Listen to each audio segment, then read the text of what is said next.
البدع والأهواء، أهل البدع العقائدية وأهل البدع السياسية. نقول بيننا وبينكم السلف، بيننا وبينكم الكتب، كان فيقول البدع بيننا وبينكم.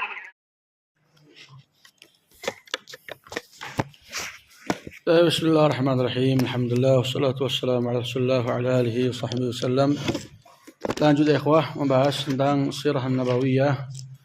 Akhir pembahasan yang kita ambil tentang pemboikotan yang dilakukan oleh kuffar Quraisy,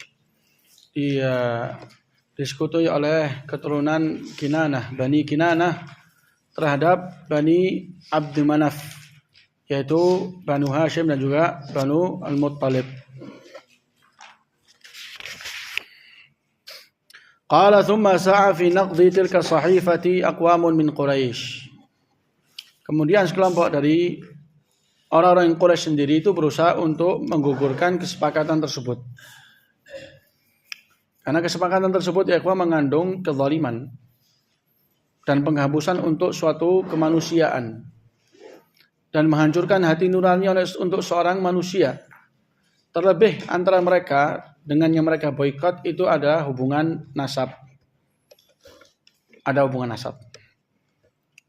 Jadi ini sendiri, hal ini yaitu pemboikotan, sehingga tidak ada penjalinan hubungan, baik itu pernikahan, pembicaraan, atau perdagangan, atau saling membantu, itu semua dihapus.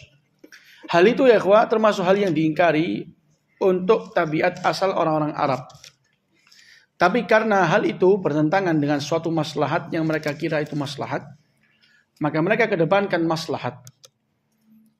Meskipun harus menyelisihi fitrah dan juga adat istiadat mereka, yaitu dalam memboikot Rasul alaihissalam atau lebih umum Bani Abdi Manaf. Qala fa kana al-qa'imu fi amri dhalika Hisham ibn Amr ibn Rabi'ah ibn al-Harith ibn Hubayyib ibn Juzaimah ibn Malik ibn Hisl ibn Amir ibn Lu'ay, yang berusaha untuk menggagalkan pembatalan untuk pemboikotan adalah Hisham ibn Amr. Sudah pernah kita bahas ya ikhwah tentang pemboikotan Rasul adalah suatu kejadian yang ada dasarnya. Cuman untuk rincian cerita, maka semuanya itu datang dari apa? Dari jalur yang keadaan sanadnya adalah mursal. Dan mursal itu memiliki atau salah satu hadis yang dhaif. Tapi kita ikuti apa yang disebutkan dan apa yang masyhur di sisi para pakar tafsir atau pakar sejarah. Qala masya fi dzalika ila Mut'im ibn Adi wa jama'ah min Quraisy. Jadi Hisham ibn Amr mendatangi Mut'im ibn Adi. Di mana Mut'im ibn Adi itu salah satu juga Pak, pembesar orang-orang kuffar Quraisy. Fa'ajabuhu ila dzalik, mereka setuju. Kalau gitu apa? Kita gagalkan dan kita sudahi yang namanya pemboikotan. Wa akhbara Rasulullah sallallahu alaihi wa ala alihi wasallam qauma anna Allah qad arsala ala tilka as-sahifa al-aradah. Rasulullah mengkabarkan untuk kaumnya bahwa Allah telah mengutus untuk sahifah, suatu perjanjian yang ditulis di suatu kertas kemudian diletak di mana? Diletak di mana? Dalam Ka'bah. Tujuannya apa diletak dalam Ka'bah?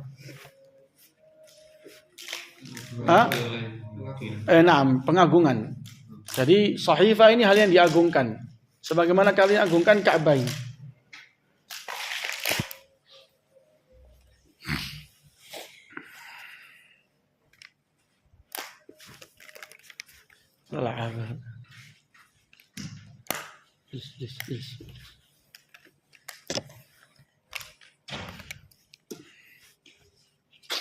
Rasulullah mengkabarkan bahwasanya Allah telah mengutus rayap untuk memakan kertas tersebut. Fa'akalat jami' ma fiha ila dzikrullah azza wa jalla. Oleh rayap itu dimakan semua kertas tadi itu dan menyisakan zikir Allah. Yaitu ucapan apa? Bismikallahumma. Ucapan bismikallahumma. Karena memang mereka itu orang-orang kafir Quraisy mengakui bismikallahumma. Mereka itu yang mereka tulis. Fakana kadzalik. Demikianlah keadaannya. Jadi kejadian ini ya ikhwah, kejadian ini dijadikan suatu momen dan kesempatan untuk Abu Talib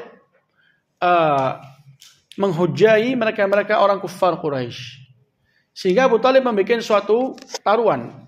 Kita lihat, kalau seandainya kertas tadi itu yang kalian letak dalam Ka'bah masih utuh, maka kita akan menyerahkan Muhammad dan kalian terserah mau ngapain. Kalian berikan atasnya suatu hukum. Tapi kalau seandainya ucapan kami benar, bahwasanya kertas yang kalian jadikan sebagai patokan tadi itu dalam pemboikotan itu telah dimakan, maka hendaklah kalian tuh mencabut kezaliman kalian. Berjalanlah taruhan tersebut dan kebenaran berada di pihak Abu Talib, sehingga mereka mencabut kezaliman tersebut dan membiarkan orang-orang Bani Abdi Manaf untuk kembali kemana? Ke Mekah, dan kembali seperti keadaan yang biasa. Thumma raja'a Banu Hashim wa Banu Al-Muttalib ila Makkah. Kembalilah Banu Hashim dan Banu Al-Muttalib ke Mekah. Wa hasala as-sulh bi raghm min Abi Jahal Amr ibn Hisham. Jadi terjadi perdamaian. Bi raghm. Meskipun Abu Jahal ibn Hisham itu enggak setuju. Dan marah sekali dia. Hampir Hampir kalap kok dibilang. Sangat marah, bagaimana kok kalian sudahi sulh ini. Karena pemboikotan itu ya salah satu Salah satu uslub dan sarana untuk mereka mematikan dakwah Nabi Muhammad. Tapi karena Abu Jahal itu masih memikirkan kalau seandainya masih tetap dilanjutkan, maka akan terjadi hal yang lebih buruk. Di situ Abu Jahal milih Milih diam. Milih untuk diam. Nah, bagaimana ya, sampai di sini bagaimana urutan cerita? Urutan ceritanya itu bagaimana? Siapa yang tahu? Jadi Rasulullah SAW, sebagaimana yang sering kita ulangi, itu diarahkan kepada beliau banyak makar dan juga banyak uji coba demi mematikan dakwanya. Sampailah di waktu di mana Rasul SAW mendapatkan karunia dari Allah dengan masuk Islamnya siapa? Umar dan juga Hamzah. Dan sebelum masuknya Islam Umar dan juga Hamzah, di situ sudah terjadi yang namanya hijrah. Hijrah sebagian para sahabat yang jumlahnya 12. Ada yang mengatakan 14 dihitung dengan 2 perempuan. 14 berangkat ke Habasyah di tahun yang kelima di bulan Rajab. Kemudian mereka tinggal di sana 2 bulan, yaitu Sya'ban, Ramadan, Syawal pulang. Dan pulangnya mereka itu karena mereka mendengarkan suatu berita yang masih belum valid, yang mereka belum mencari kepastiannya, bahwasanya orang-orang kufar Quraisy telah masuk Islam. Itu telah apa ya, Itu telah tersebar. Sebabnya karena apa? Siapa yang tahu?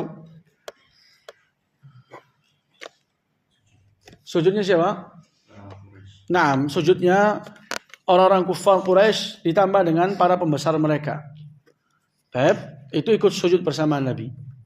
Padahal sujudnya mereka itu memiliki suatu cerita, di mana Rasulullah SAW membacakan untuk mereka surat An-Najm. Sampailah Rasul menyebutkan afara'aitumul Lata wal Uzza wa Manata tsalitsatal ukhra. Di situ syaitan mencampurkan bacaan di sela-sela Rasulullah terdiam. Rasulullah membaca per ayat, diam. Di sela-sela Rasulullah membaca, di situ syaitan juga mengikuti membaca dengan menyerupai nada dan suara Rasul dan mendatangkan pujian terhadap berhala.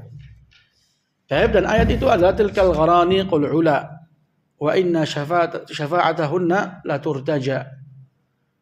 Al-gharaniq itu salah satu berhala yang al-ula, yang tinggi, dan syafaatnya itu diharapkan. Ini pujian untuk agamanya kufar Quraisy.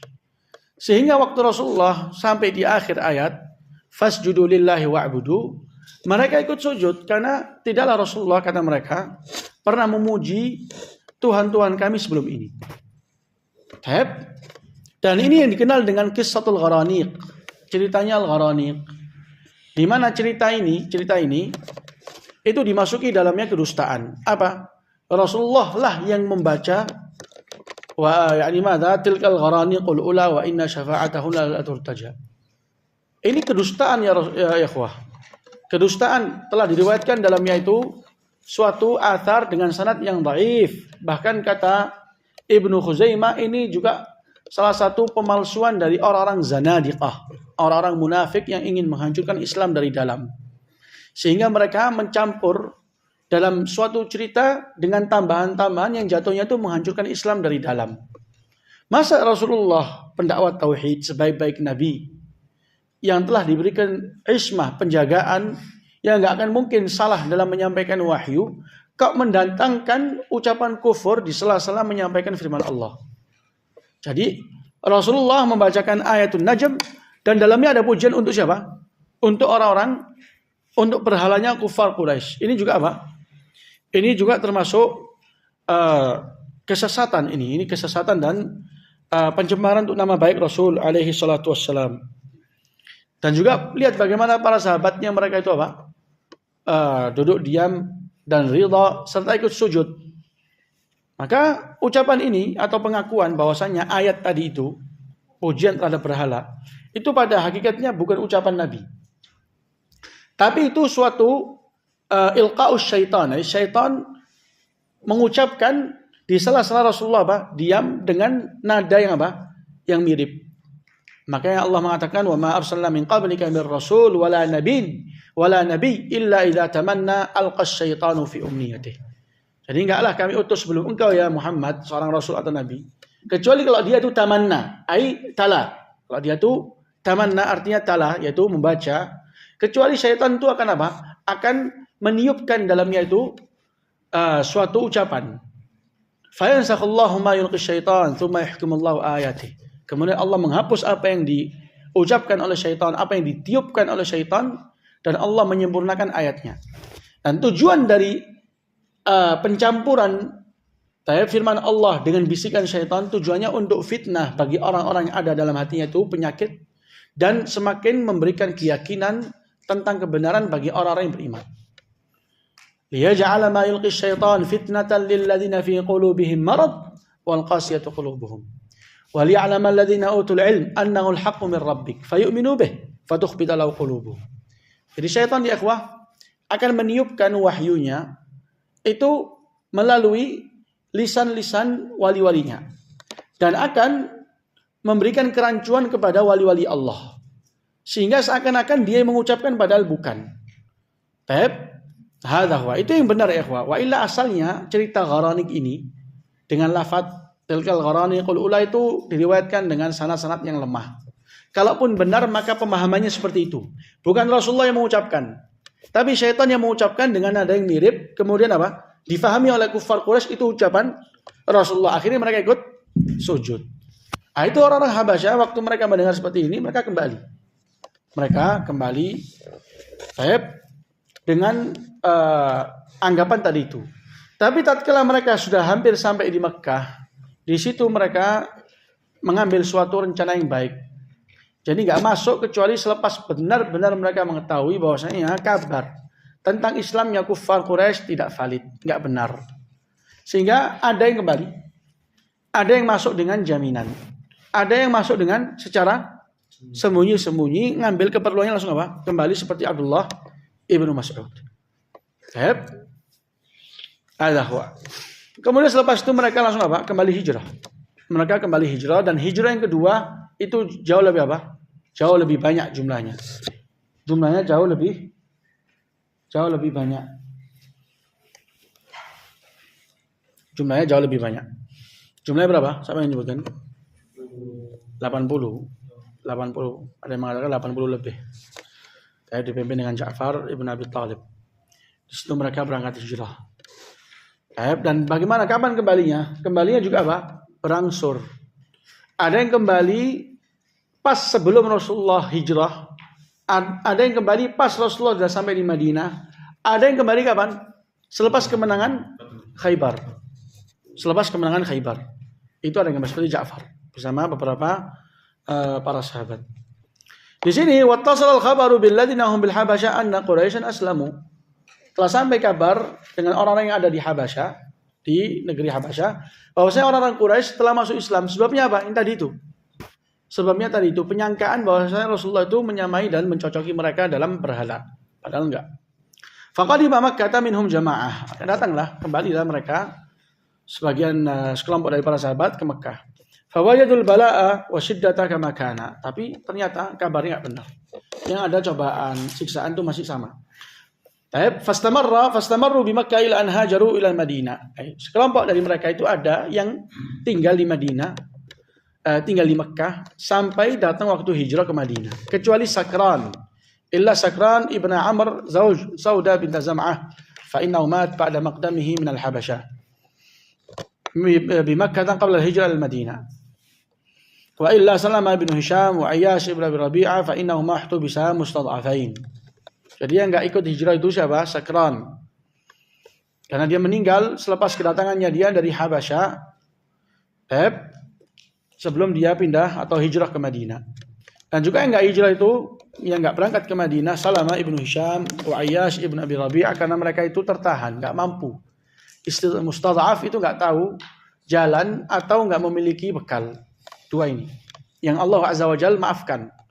Yang di mana orang itu pada asalnya diwajibkan untuk hijrah dari tempatnya orang kafir ke tempatnya orang Islam. Kecuali kalau orang yang mustadhaf. Mustadhaf itu artinya yang enggak mampu.